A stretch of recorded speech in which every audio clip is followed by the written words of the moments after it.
Hi friends, welcome to the InfoSys. If you are curious about your activity on your mobile phone, this video is for you to keep your activity private.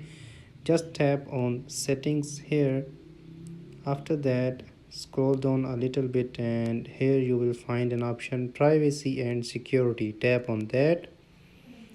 Scroll down a little bit again and here you will find an analytics and improvements. Tap on that. By these settings, my iPhone automatically share my analytics to Google. So what you can do, you can simply turn these toggles off.